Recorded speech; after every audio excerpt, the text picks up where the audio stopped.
Police officer caught drunk behind the wheel while on duty remains on the job.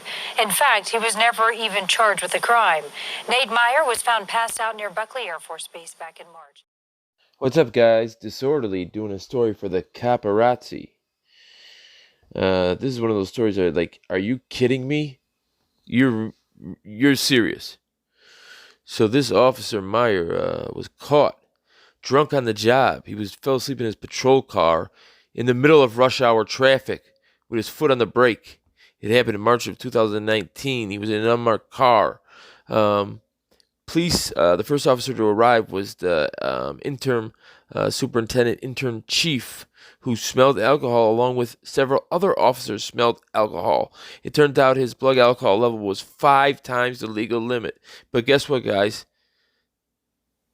They never ordered a blood draw because the superintendent, the acting superintendent, didn't seem there was enough merit, there was enough evidence. He thought it was a medical emergency, so he didn't see there was enough merit to order any kind of DUI investigation. Yeah, no evidence, except for the fact that he's passed out in traffic, car running in the middle of the road, foot on the brake, dead asleep. They can't wake him up. They have to smash the window, and then the officers smell the odor of alcohol in the car. But that wasn't enough for this acting superintendent. And it turns out that his blood alcohol level was 5 times the legal limit. And the only way they found that out is because they did an internal investigation and he released his medical records to them. Had he not given that consent, they would have no idea that he was 5 times past the legal limit.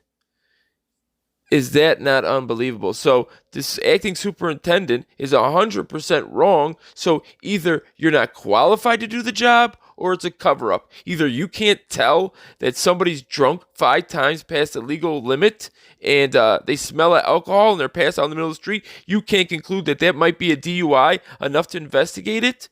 Either that's the case, that you're inept, or it's a cover-up. It's one or the other, but either way, you got to go. But listen to what these people are saying in Aurora, Colorado, to cover this up.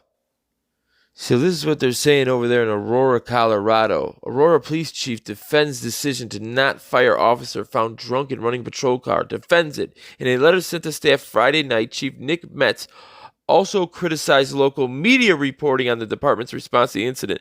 Aurora Police Chief Nick Metz defended his decision not to fire the officer found drunk, unresponsive in his unmarked patrol car in a letter acquired by the media. In the message sent to staff Friday night, Chief Metz also called out local media outlets for reporting on the department's response to the incident, saying it was an inaccurate media spin.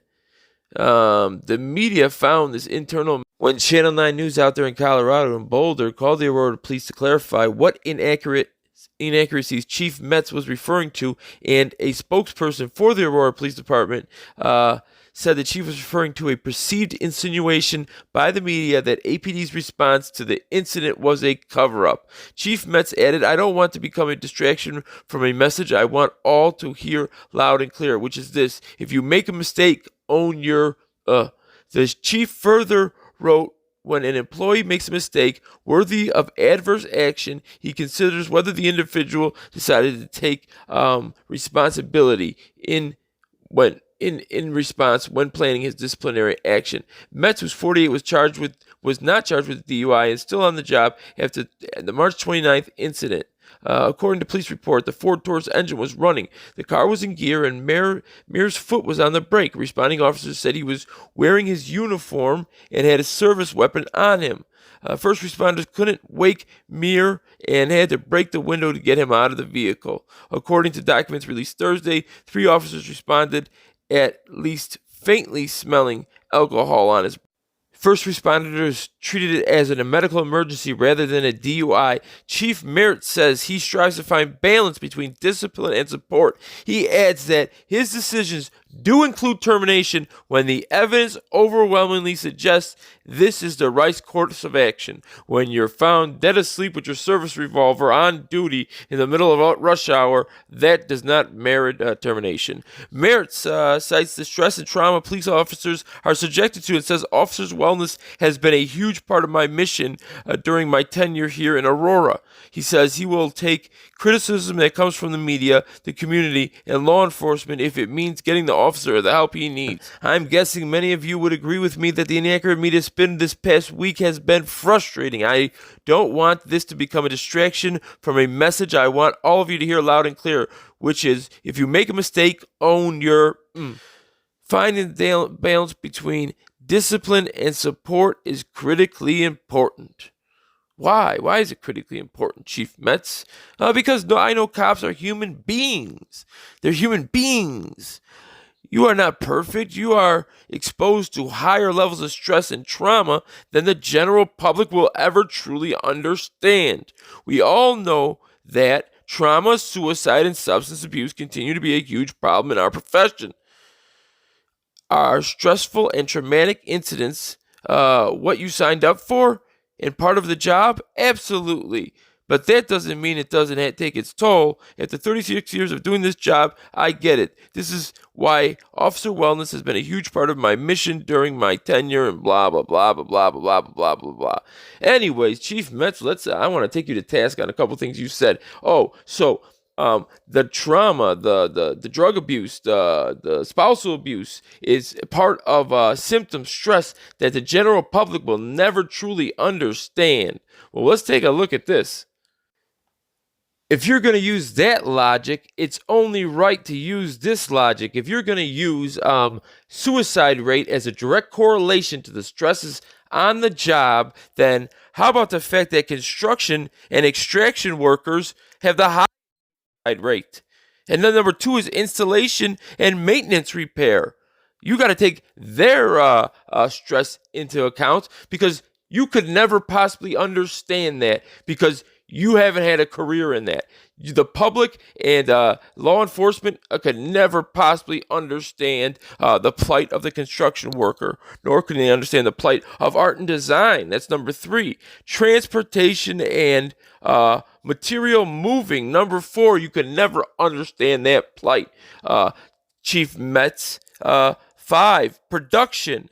6, protective services. So there you are at number 6, but there's 5 groups ahead of you. So anybody in those 5 groups, if you get caught sleeping, drunk, at the wheel with a gun in your car on your hip, you're good. You are absolutely good in Aurora, Colorado, because there's stresses to your life that they can't understand, and they want to help you. And if it takes criticism from everybody to get you the help, the chief is going to put his neck on the line for you, because you couldn't possibly get help and lose your job. That couldn't happen. All I hear is a bunch of excuses and a bunch of blame. It's the media's fault. The media put a spin on a cover-up. Yeah, that's not a cover-up. When you can find a guy who's got his blood alcohol level 5 times past the legal limit, falling asleep in traffic, you can't wake him up until you break the window. They smell alcohol on him, and they say it's a medical emergency. But still, even being a medical emergency, you can still take him to the hospital. All you have to do is deem it a suicide, a DUI investigatable, and they'll draw blood. But they didn't do that because apparently they didn't find enough clues. The falling asleep, the can't wake up, the smell of alcohol wasn't enough clues for Sherlock Holmes, the interim chief, to figure out this might be a DUI. Earlier this year, Officer Nate Meir, 48, has not been charged with a DUI and is still on the job in wake of a March 29th incident. The then agent has been demoted to officer and received a significant unpaid suspension. He got an unpaid suspension, no fines or anything, just you don't get to work for a couple days. Internal investigation concluded that Mir violated 4 police policies, including neglect of duty and alcohol impairment. Police policies, neglect of duty and alcohol impairment. How about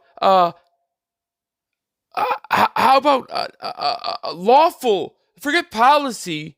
Forget policy. What about the laws he broke? What about DUI? What about possession of a gun in the commission of a felony? What about that? What about that? Any of those would get us arrested, would get us put in jail with a high bond, and then our FOID card taken away, our license taken away. He doesn't get his license taken away. He doesn't get arrested. He doesn't get his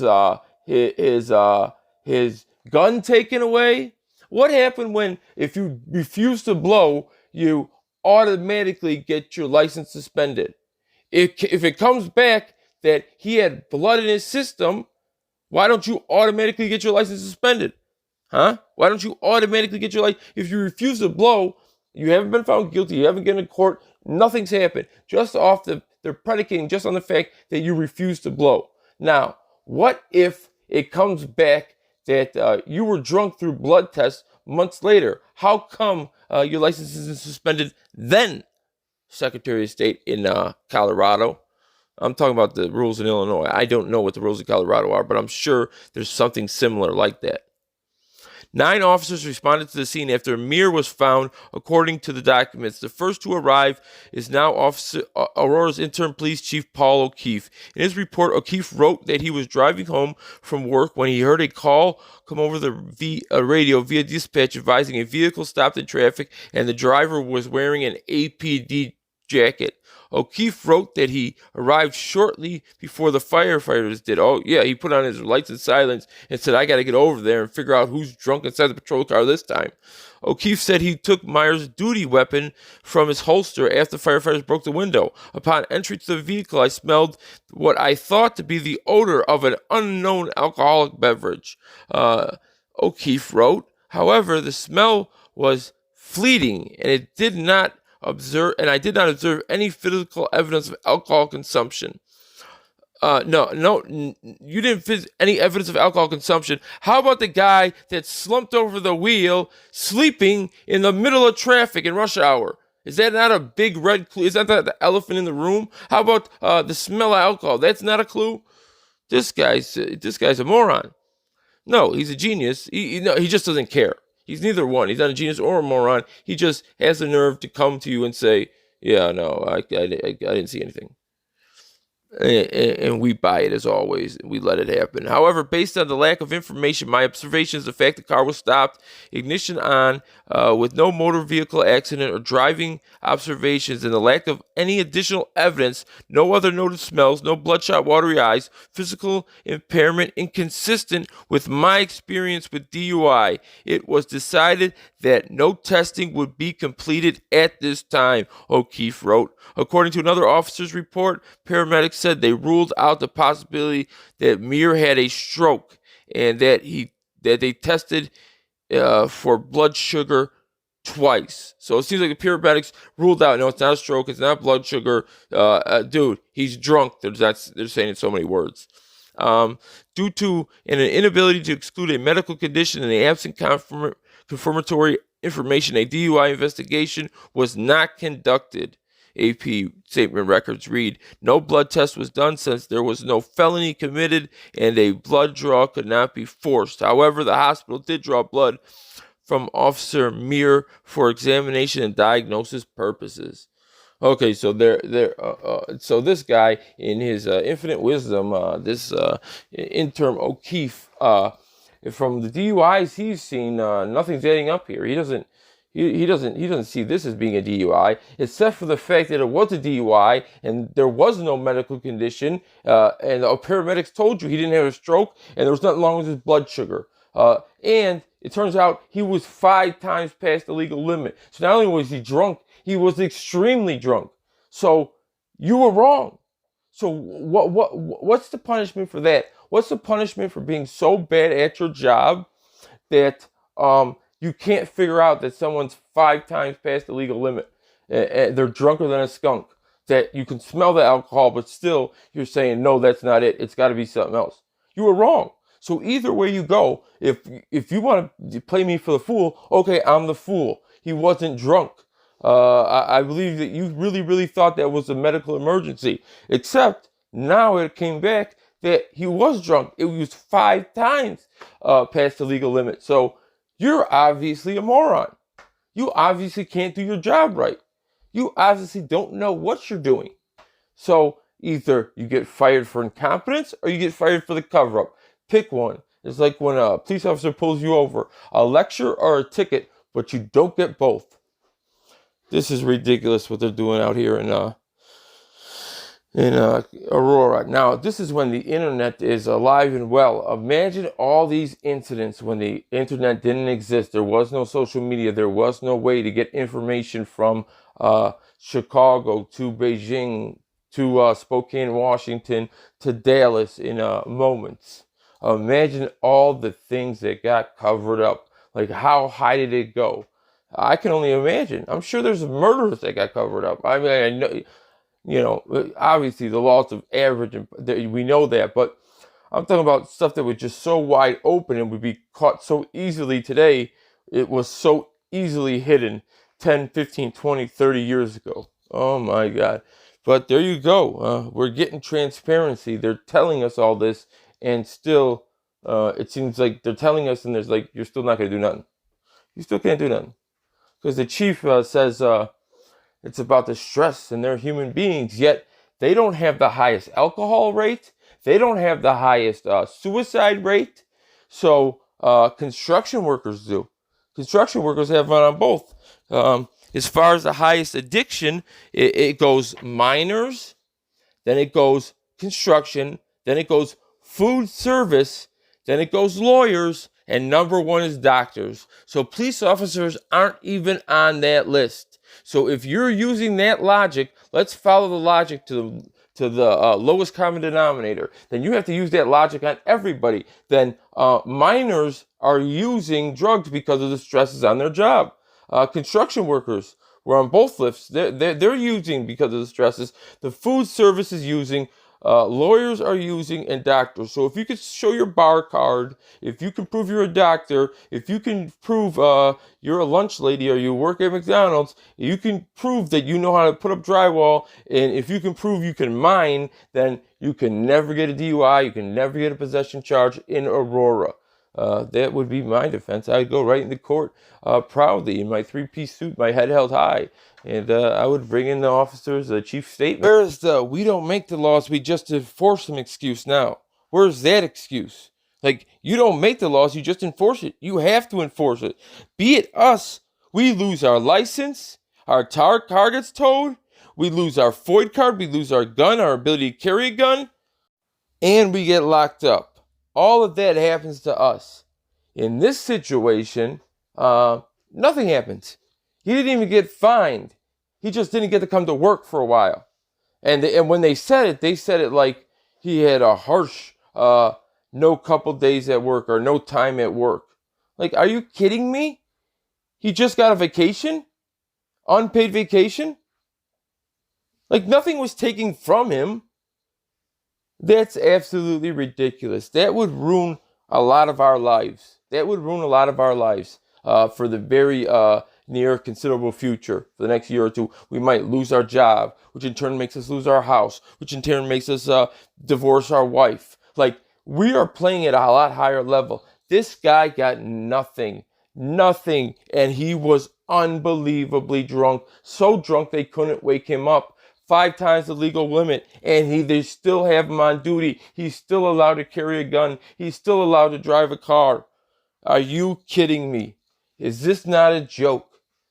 Oh my God. I'm going to put the Aurora information up here. I want you to contact their alderman, whoever their representative is. I'm going to find out. I'll be the first one to do it. And I say we demand, absolutely demand, because they are literally spitting in our face. They are telling me that they're doing it. They're telling they're not going to do anything about it. And that's it. What happened to We don't make the laws, we just enforce them. Your hands are tied, buddy. You don't make the laws, you just enforce them.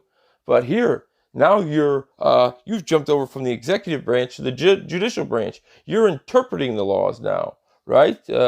You're just deciding, oh, well, no, I don't think so. I don't think this qualifies. No. Whatever. This is just a joke. This is a joke. This is a joke, and this man deserves to be fired. Yes, he deserves to get help. But how are those two things not mutually exclusive? You know, he can be fired and still get help. He could be fired and still get help. They're mutually exclusive, right? But the mayor's saying, if I got to take this one for the team, if I got to take the weight of the world on my shoulder, if I got to take the hits from all sections of society, so be it. I'm going to fall on my sword. Because he couldn't possibly get fired and still get to the Betty Ford clinic. That couldn't happen. We put a man on the moon some 70 years ago, literally propelled a rocket into outer space with human beings on it. But we can't figure out how to drive this guy to Betty Ford and tell him he's fired on the way there. I give up. I quit. I'm done.